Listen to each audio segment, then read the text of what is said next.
Hello my dear friends, నేను నిన్న super మార్కెట్కి వెళ్తే నాకు మిల్క్ బ్రెడ్ ప్యాకెట్ కనిపించింది.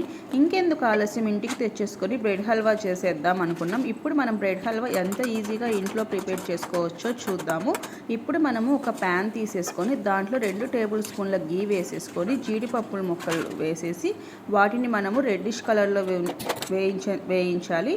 తర్వాత మనము అదే ప్యాన్లో డీప్ ఫ్రైకి సరిపడమంతా ఆయిల్ తీసుకొని హీట్ అయ్యాక ఈ మిల్క్ బ్రెడ్ స్లైసెస్ని ఒక్కొక్కటిగా గోల్డెన్ కలర్లో వేయించి పక్కన పెట్టుకోవాలి. మీకు ఒకవేళ ఎక్కువ ఆయిల్ అబ్జర్వ్ అయింది అనిపిస్తే ఇంకొక గరిటె తీసుకొని ప్రెస్ చేయండి, ఆయిల్ కిందకు వచ్చేసేస్తుంది. మిల్క్ బ్రెడ్ మాత్రమే తీసుకోవాలి, డబల్ కా మీఠాకు మాత్రము. ఇప్పుడు మనము ఇలాగా డీప్ ఫ్రై చేసుకున్న ప్రతి స్లైసెస్ని ముక్కలు చేసుకోవాలి. ఈ ముక్కలు చేసుకునే ముందు ఒక మందపాటి గిన్నె పెట్టేసేసుకొని దాంట్లో 1/2 కేజీ కంటే ఇంకొంచెం షుగర్ వేసేసి షుగర్ మునిగేంత వరకు వాటర్ పోసేసి సిమ్లో పెట్టేసేద్దాము.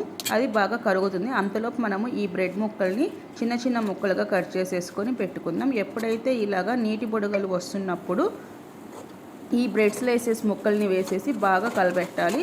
అది అంతా బాగా మెత్తగా అయిన తర్వాత ఒక 1/2 లీటర్ మిల్క్ తీసేసేసుకొని హై ఫ్లేమ్లోనే పెట్టాలి. హై ఫ్లేమ్లో పెట్టినప్పుడు అస్సలు గరిట పెట్టకూడదు, జస్ట్ అలా జరిపితే కోవా రెడీ అయిపోతుంది. చూసారా ఇప్పుడు ఎంత దగ్గరికి కోవాలాగా అయిపోయిందో. చాలా అంటే చాలా టేస్టీగా ఉంటుంది. మళ్ళీ మనం సపరేట్గా కోవా వేసుకోవాల్సిన అవసరం లేదు. ఎక్కువ పాలు కావాల్సిన వాళ్ళు ఎక్కువ పాలు వేసుకొని, నేను మాత్రం ఒక ప్యాకెట్కి 1/2 లీటర్ మిల్క్ తీసుకున్నాను. ఇప్పుడు ఇలాగ మొత్తం దగ్గరికి అయ్యేదో కొంచెం నెయ్యి వేసుకోవచ్చు.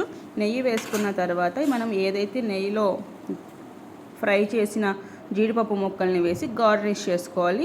ఒక ప్యాకెట్ 10-15 మంది దాకా తినొచ్చు. నచ్చితే లైక్ చేయండి, సబ్స్క్రైబ్ చేసుకోండి.